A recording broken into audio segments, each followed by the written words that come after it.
Before we delve into the shadows of a quiet suburban street, where the scent of freshly baked bread mixed with a secret too sinister to imagine, I have to ask you to do one small thing.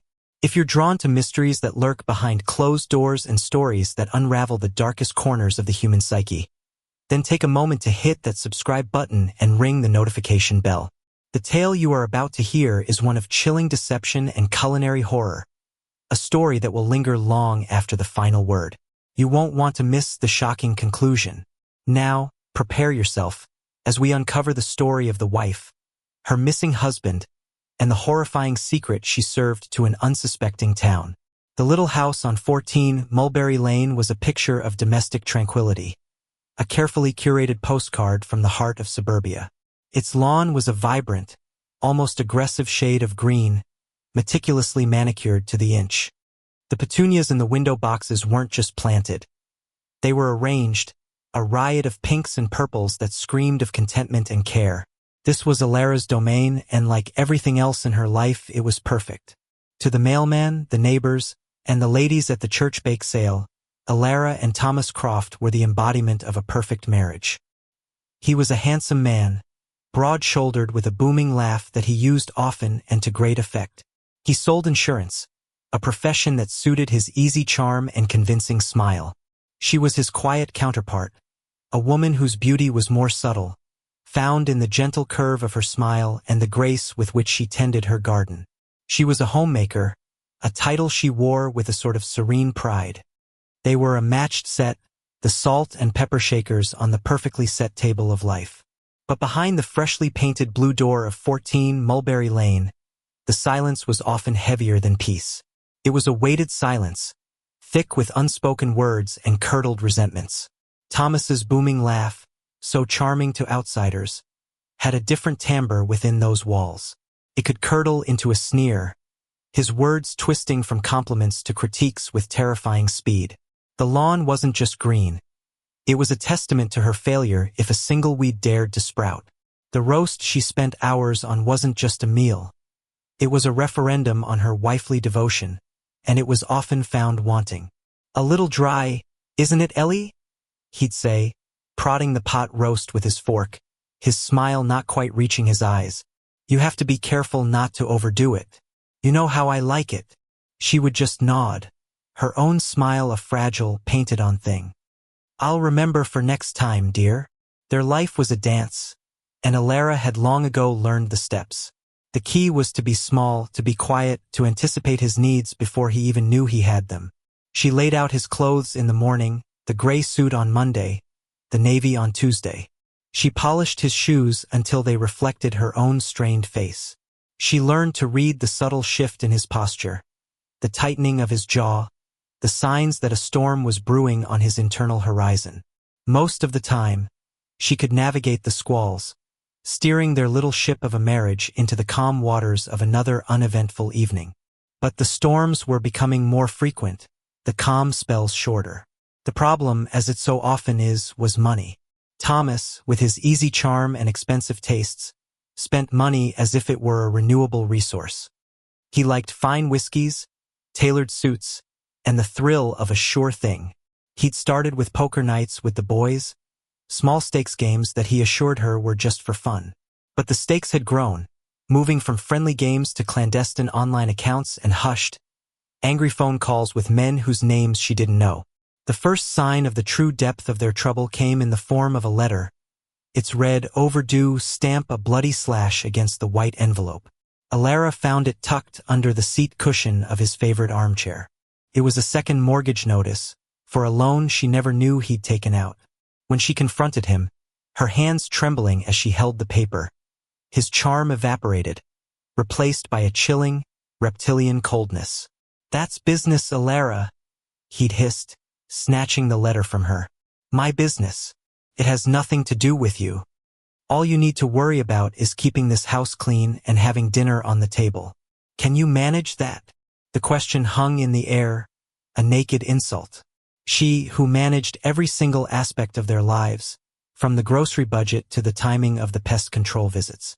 She, who stretched every dollar until it screamed, turning cheap cuts of meat into palatable meals, patching his shirts, and forgoing any new clothes for herself for years. But she simply nodded, the familiar retreat into silence her only defense. Yes, Thomas.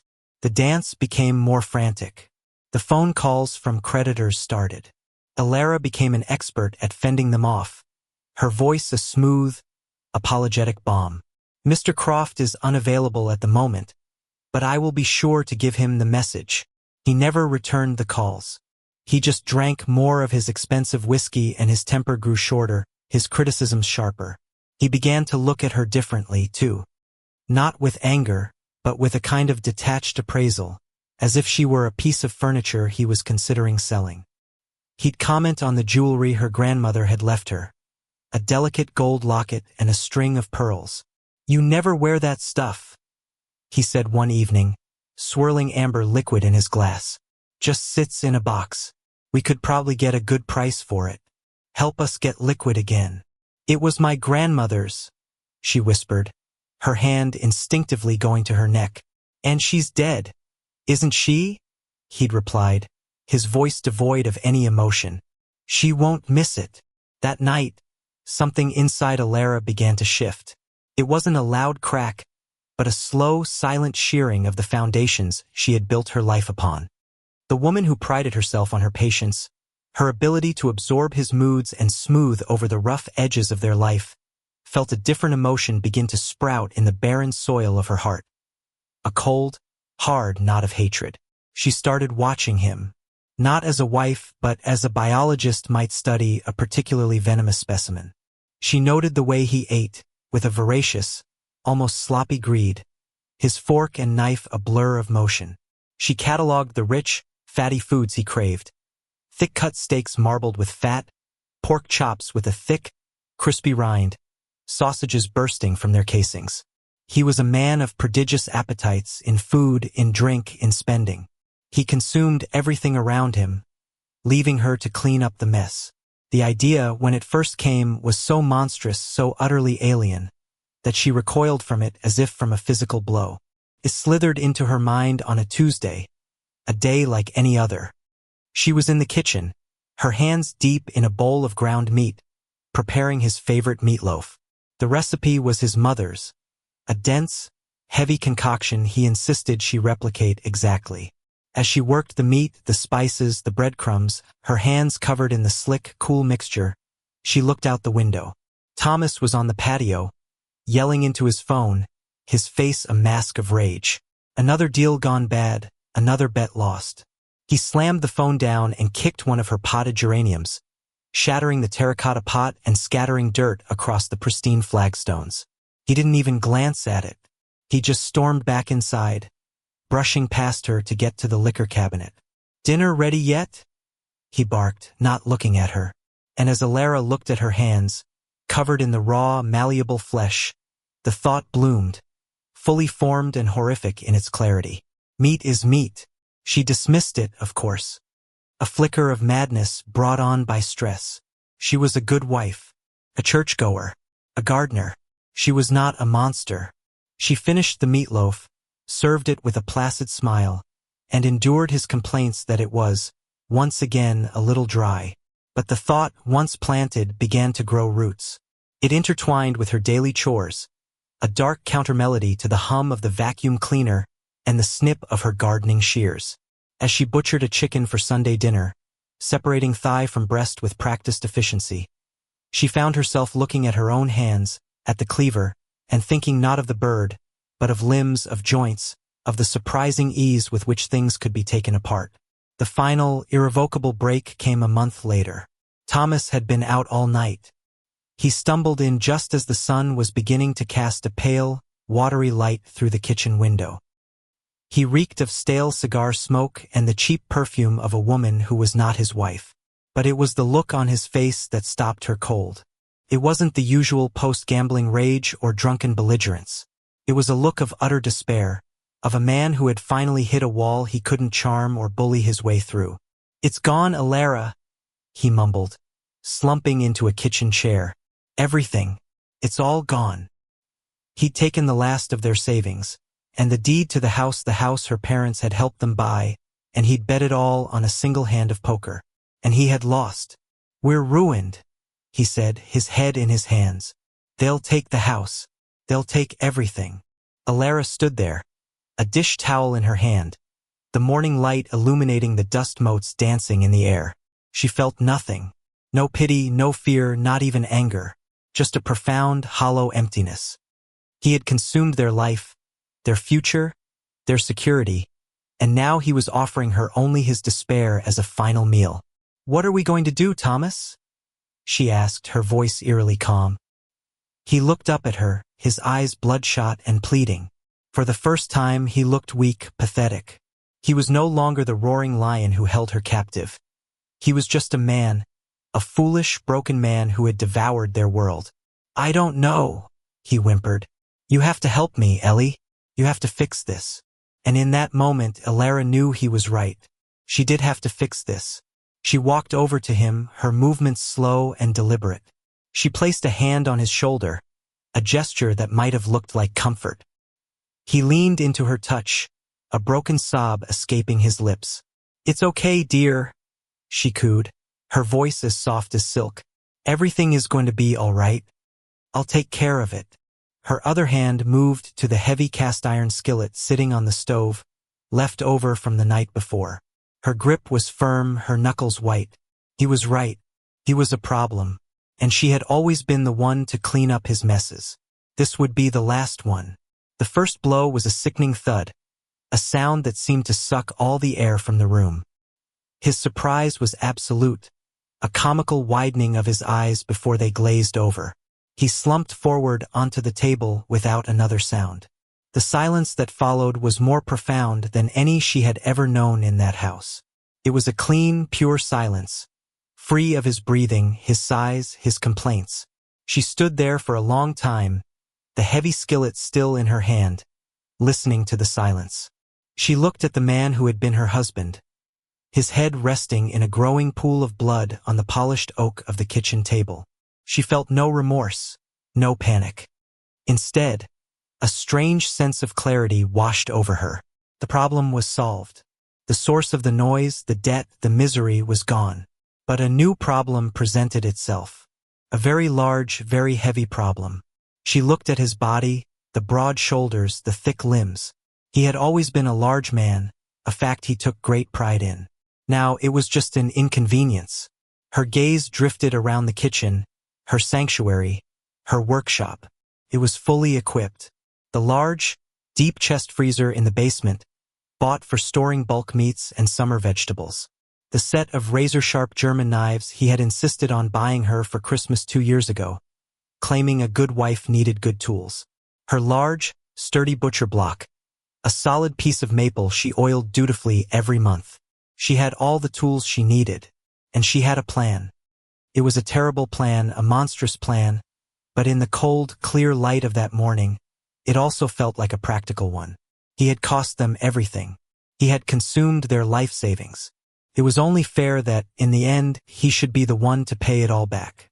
Meat is meat, and the farmer's market was on Saturday. She could even make a profit. The meticulous gardener, the patient homemaker, the perfect wife, took a deep breath. She put the skillet in the sink, ran the water, and reached for the heavy-duty apron hanging on a hook by the pantry door. There was a lot of work to be done. The sun had barely begun its ascent, painting the eastern sky in bruised shades of purple and orange, when Alara began her work.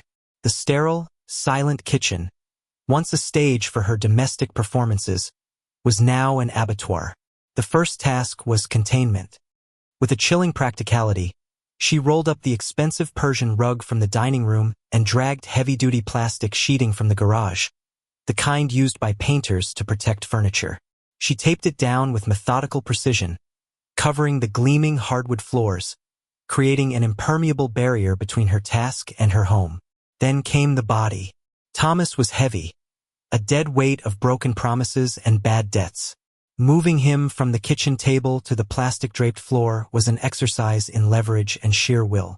She grunted with the effort, her muscles screaming in protest, but she did not falter. As she worked, a strange detachment settled over her. She was not moving her husband. She was moving a product. She was a butcher, a processor, and this was simply the first, most arduous step in breaking down a large carcass into manageable portions. She started with his clothes, cutting them away with a pair of sturdy kitchen shears. The expensive suit, now stained and ruined, was nothing more than packaging.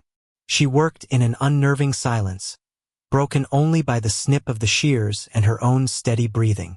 Once he was naked, she paused, looking down at the body. The man she had once loved, had promised to cherish in sickness and in health. She felt a flicker of something, a ghost of an emotion, but it was fleeting, easily extinguished by the cold fire of her resolve. He was no longer a person. He was a problem to be solved, a resource to be utilized. Her first cut was hesitant, an exploratory incision with the tip of her sharpest boning knife. But her years of practice in the kitchen, of deboning chickens and trimming roasts, served her well. Her hands, which could coax the most delicate petals from a rose bush, were surprisingly steady. She remembered the charts from an old culinary textbook, the diagrams showing the prime cuts of pork and beef. A pig, a cow, a man. The anatomy was different, of course, but the principles were the same. It was all muscle, fat, and bone. She worked through the day and into the night, the only light coming from the fluorescent strip above the kitchen counter, casting a cold, clinical glare on her gruesome task. She was meticulous, wasting nothing. The larger muscles, the thighs, the loins, the broad expanse of his back she carved out with a butcher's precision. These would be the roasts and steaks, the prime cuts. The tougher, more sinewy parts she set aside for grinding. The bones, she cleaned and placed in a large stock pot, ready to be boiled down. Even the organs were sorted, some for disposal, some for other possibilities. The liver, she thought, might be good for a pâté. As she worked, her mind was a whirlwind of practicalities. She needed packaging. She needed a cover story. She needed a name for her new product. The next morning, she drove to a restaurant supply store in a neighboring town. She bought a commercial-grade meat grinder, a vacuum sealer, and several rolls of thick, white butcher paper. The clerk, a bored-looking teenager, didn't even look up as he rang up her purchases. To him, she was just another small business owner, perhaps a woman starting a catering company from her home. The anonymity of the transaction was a comfort. Back in her sterile kitchen, she assembled the grinder. The machine's hum was a new, industrial sound in the quiet house, a sound of grim productivity. She fed the tougher cuts of meat into its maw, and it churned out long, crimson ropes of ground flesh. It was efficient, impersonal. She worked the grinder with a steady rhythm, feeding, grinding, collecting. For her story, she decided on simplicity and a touch of the exotic. It would be a specialty meat, something people wouldn't be familiar with. Sui generis pork, she'd call it. A unique, free-range breed from a small, private farm upstate. A friend of a friend. That was vague enough. She'd speak of its rich, marbled texture, its unique flavor profile. People she knew were always looking for something new, something artisanal. She designed a simple label on her computer, printing it out on adhesive paper. It read, Mulberry Meadows Farm Artisan Sui Generous Pork. It looked authentic, wholesome. She spent the next day packaging the meat. The roasts were wrapped tightly in butcher paper, tied with twine. The steaks were vacuum sealed, their dark red flesh pressed against the clear plastic. The ground meat she packed into neat 1-pound bricks. The bones she had boiled for hours, skimming the fat from the top, creating a rich, gelatinous broth which she poured into jars. Nothing was wasted. By Friday evening, the chest freezer in the basement was full. It was no longer a place for frozen peas and tubs of ice cream. It was a vault, a cold, humming mausoleum containing the neatly packaged remains of her husband. Her kitchen was spotless. The plastic sheeting was gone, bundled into thick garbage bags and disposed of in a commercial dumpster behind a strip mall. The butcher block was scrubbed and oiled, the knives sharpened and put away. The stock pot gleamed on the stove. There was no smell, no trace of what had happened. The only evidence was the quiet hum of the freezer and the neat stacks of product, ready for market. Saturday morning arrived, crisp and clear. Alara dressed carefully in a gingham dress and a clean white apron. She looked every bit the part of a friendly, local purveyor of farm-fresh goods. She loaded her car with a folding table, a cooler packed with her product, and a chalkboard sign. The farmer's market was a vibrant, bustling scene. The air was filled with the scent of fresh bread, ripe strawberries, and grilling sausages.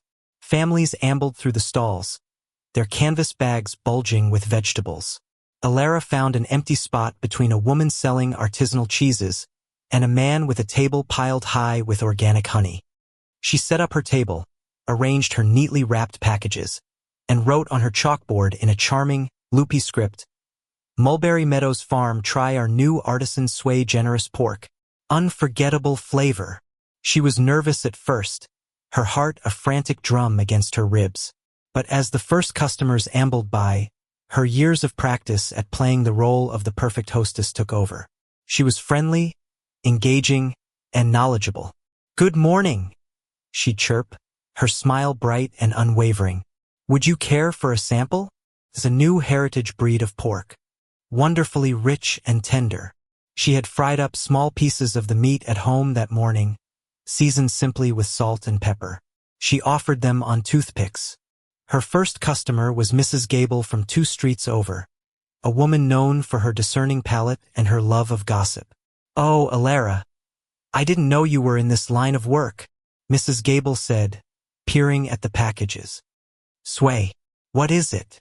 "Sway Generous," Alara said smoothly. "It's Latin. It means one of a kind. And it truly is. The flavor is much deeper than commercial pork. Please try some." Mrs. Gable tentatively took a piece and chewed it thoughtfully. Her eyes widened slightly. "Oh my, that is different. It's very rich. Almost gamey, but in a good way. Delicious." That was all it took. Mrs. Gable bought a 2-pound roast, promising to serve it at her Sunday dinner. The seal of approval from the town's foremost foodie was a powerful endorsement. Soon, a small crowd had gathered at Alara's stall. People were intrigued by the new offering, by the charming story of the small farm upstate. Alara handed out samples, extolled the virtues of her product, and wrapped packages with a cheerful efficiency. She sold out. By noon, the cooler was empty. She had made over $900 in cash. As she packed up her table, she felt a dizzying mix of terror and triumph. She had done it. She had taken the single greatest problem in her life and transformed it into a profitable enterprise. She had liquidated her husband. Over the next few weeks, Alara became a fixture at the market. Her Sway Generous pork was a sensation. People raved about it. They praised its unique flavor, its tenderness. She developed a loyal customer base. The police chief, a portly man named Bill, became one of her best customers, claiming her ground meat made the best burgers he'd ever tasted. The pastor's wife bought her roasts for church potlucks. Alara's little stall was a success story. She used the cash to start paying off the most urgent debts. She sent anonymous money orders to the angriest-sounding men who called the house. The calls began to lessen. A semblance of financial stability, a thing she hadn't felt in years, began to return. But with success came complications. People wanted to know more about her supplier. "I'd love to visit this farm sometime," said Mr. Henderson, the high school history teacher. "It sounds idyllic." "Oh, it's very private," Alara would say, her smile never faltering. "The owner is a bit of a recluse. He prefers to deal only through me." The questions about Thomas also began. First, it was easy. "Oh, he's on a big business trip," she'd tell inquiring neighbors. "A huge opportunity he couldn't pass up. He'll be gone for a while." But the weeks stretched on. His car was still in the garage. His golf clubs were still in the hall. His absence began to feel less like a business trip and more like a disappearance. The most difficult encounter was with Thomas's brother, David. He called one evening, his voice tight with worry. "Alara, I haven't heard from Tom in over a month. That's not like him, not even when he's in a jam. Is everything okay?" Alara's hand tightened on the receiver, but she kept her voice light, airy. "David, it's so good to hear from you. Everything's fine. Thomas is chasing a huge deal out of state. The reception is terrible where he is, but he's very excited about it. He said he'd call you all as soon as it's settled. Which state? David pressed. Maybe I can try his cell again. Oh, he's all over the place, you know, Thomas. She deflected quickly. I can barely keep track myself, but I promise, the minute I hear from him, I'll tell him you called. She hung up the phone, her heart pounding. The lies were a house of cards, and the breeze was picking up. She knew her time was limited. The contents of the freezer were dwindling, and her story was wearing thin. But for now, she was solvent. She was independent. She was, for the first time in her adult life, free. And as she prepared another batch of her special sausages for the coming market day, she found that the price of that freedom, however gruesome, was one she was more than willing to pay. Detective Miles Corbin was a man who believed that every secret, no matter how deeply buried, had a smell. For 25 years as a homicide detective, he'd learned to trust his nose, both literally and figuratively. He could smell lies, he could smell fear, and he could smell when a story was just a little too neat, a little too clean. The Alara Croft story, from the moment it landed on his desk, smelled off. It didn't come in as a homicide. It started as a missing persons report, filed by a man named David Croft for his brother, Thomas. David was a frantic, worried man, convinced his brother, despite his many flaws, would never just vanish without a word. He'd told the precinct's front desk officer about Thomas's gambling problems, his debts, and his increasingly erratic behavior. It sounded like a classic case of a guy skipping town to escape his bookies. Usually, Corbin wouldn't have even seen a file like this for weeks. Men like Thomas Croft went missing all the time. But it was David's final comment, noted by the diligent patrolman, that caught Corbin's attention. His wife, Alara. She's too calm. It's not right. It's like she's relieved. Corbin liked worried relatives. They were often paranoid and prone to exaggeration, but they also noticed the subtle dissonances that cops, arriving late to the scene, could miss. He decided to pay Mrs. Croft a visit. When he pulled up to 14 Mulberry Lane, he was struck by the almost aggressive perfection of the place. The flawless lawn, the artfully arranged flowers, the gleaming windows. It looked less like a home and more like a stage set. Alara Croft fit the part perfectly. She answered the door in a floral apron, a smudge of flour on her cheek, smelling faintly of cinnamon and yeast. She was polite, composed, and offered him iced tea. She told him the same story she'd told everyone else. Thomas was on an extended business trip, a once-in-a-lifetime opportunity. She couldn't say exactly where he was, as he was moving around a lot. She expressed a gentle, wifely concern, but underneath it, Corbin sensed a placidness that was deeply unsettling. Her husband had been gone for nearly 2 months without a single phone call, and she was as serene as a pond on a windless day. "You must be very worried, Mrs. Croft," Corbin said, watching her carefully over the rim of his glass. "Of course I worry," she replied, her smile not quite reaching her eyes. "But Thomas is a resourceful man. He's always been very good at taking care of himself." Corbin left that first interview with a deep, gnawing sense of unease. He ran a financial check. Thomas Croft was more than in debt. He was drowning in it. Multiple mortgages, high-interest personal loans, and a red-flagged credit report that screamed of desperation. Yet, in the last 6 weeks, several of the most pressing accounts had received partial payments made via anonymous money orders.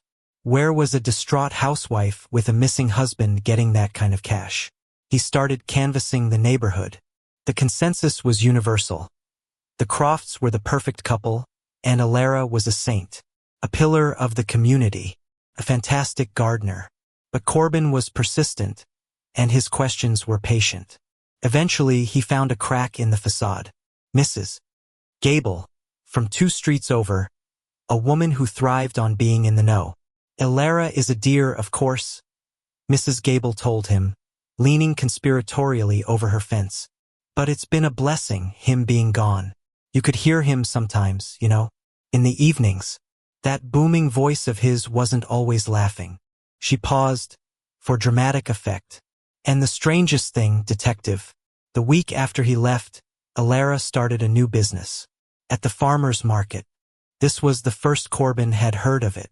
A business? His interest piqued. What kind of business? She sells pork, Mrs. Gable said, her voice dropping to a whisper. A special kind. Sui generis, she calls it. And let me tell you, it is absolutely divine. I've never tasted anything like it. A quiet housewife suddenly starting a gourmet meat business the same week her husband vanished? The smell was getting stronger. Corbin assigned a junior detective to look into Mulberry Meadows farm. The results came back within a day. It didn't exist. There was no business license, no health department permit, no record of any farm by that name anywhere in the state. Corbin decided to go to the farmer's market himself. He watched from a distance as Alara Croft worked her stall. She was a natural, laughing with customers, offering samples, her hands moving with a cheerful, practiced efficiency. She looked happy, vibrant, more alive than she had in her own home. He watched as his own police chief, Bill, ambled up to the stall and bought 2 pounds of ground meat, clapping Alara on the shoulder like an old friend. The absurdity of the situation was not lost on Corbin. He waited until she had sold her last package and was packing up her table. "Mrs. Croft," he said, his voice casual as he approached. "Looks like business is good." She startled, but recovered instantly, her public smile snapping back into place. "Detective, what a surprise. Can I interest you in some sui generis pork? I'm afraid I'm all sold out today." "Maybe next time," he said. "I was just wondering. I've been trying to track your husband's movements. Did he happen to have any business associates upstate? Maybe farmers? I'm looking into this farm you get your product from, Mulberry Meadows. Can't seem to find it." For the first time, Corbin saw a flicker of panic in her eyes, a tiny, almost imperceptible tightening around her mouth. "Oh, it's a very small, private operation," she said, her voice a little too bright. "The owner doesn't like a lot of attention. He's quite the recluse." "I see," Corbin said, letting the silence hang in the air. "Well, you have a good day now." He knew she was lying. The smell was overpowering now. But he had nothing concrete, nothing but a bad feeling and a non-existent farm. The break he needed came from the most unexpected of places, the county sanitation department. A worker at the landfill, sifting through commercial waste, had found something unusual in a dumpster that serviced a strip mall Alara Croft was known to frequent. It was a small, hard object, mixed in with some rotting food waste. Thinking it was a rock that might damage the processing equipment, he'd pulled it out. It looked like a piece of bone, but it had a strange, metallic glint to it. It ended up in a miscellaneous bin, forgotten, until a memo from Corbin's department, requesting anything unusual found in the dumps, triggered a memory. The object landed on Corbin's desk. It was a surgical pin, the kind used to set a complicated bone fracture. It had a serial number. Corbin felt a jolt of adrenaline. He had the missing persons file on his desk. He flipped through it. There it was. Thomas Croft, medical history. A comminuted fracture of the right femur from a car accident 10 years prior. 12 surgical pins had been inserted. He now had a piece of Thomas Croft. And he had a pretty good idea of how it had ended up in a landfill. The thought of what it implied, of what the entire town had been eating for the past 2 months, made his stomach turn. He got the warrant. The raid on 14 Mulberry Lane was quiet and swift. Corbin led the team himself. Alara opened the door, and for a moment, she seemed ready to launch into her hostess routine. But when she saw the uniforms behind Corbin, and the grim look on his face, her composure finally shattered. The color drained from her face, and the perfect wife facade crumbled into dust. She didn't say a word as they moved through her immaculate house. The place was pristine. There wasn't a drop of blood, not a shred of physical evidence in the kitchen. She had been incredibly, terrifyingly thorough. But the kitchen wasn't Corbin's primary target. He led the way down to the basement. There, against the far wall, was a large white chest freezer, humming quietly in the cool, damp air. "Open it, Mrs. Croft," Corbin said, his voice soft but unyielding. Alara just stared at it, her body trembling. A uniformed officer stepped forward and lifted the heavy lid. Inside, everything was neat, orderly, and deeply horrific. Stacked in perfect rows were the vacuum-sealed packages and white paper-wrapped parcels, each with its charming Mulberry Meadows farm label. But in one corner, pushed to the back, was a heavy-duty black plastic bag. Corbin, wearing gloves, reached inside and pulled out its contents. It was a human head. The face of Thomas Croft, preserved by the cold, was frozen in a silent, surprised grimace. A collective gasp went through the officers in the room. The full, monstrous reality of the situation settled upon them. The smell Corbin had been chasing wasn't a metaphor anymore. It was the scent of death, deception, and a horror so profound it defied imagination. Alara Croft didn't confess in a flood of tears or a fit of rage. When she finally spoke, her voice was a quiet, chillingly rational monotone. She told them everything. The debts, the abuse, the final argument, the skillet, the methodical dismemberment, the creation of sui generis pork. She recounted the details with the detached air of someone describing a particularly complicated recipe. There was no remorse, only a kind of weary pragmatism. "He consumed our entire life," she said, staring at a point on the far wall. "It only seemed right that he should pay it all back. I wasted nothing. I am, if nothing else, a very resourceful woman." The news shattered the idyllic peace of the town.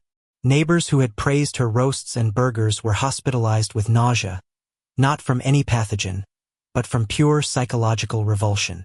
The farmer's market became a place of morbid curiosity.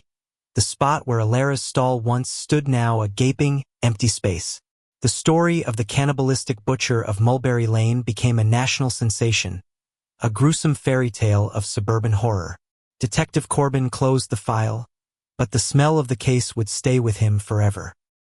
He'd look at the manicured lawns and smiling faces of his quiet town and wonder what other secrets were fermenting behind the closed doors, what other monstrous solutions were being cooked up in the pristine, perfect kitchens.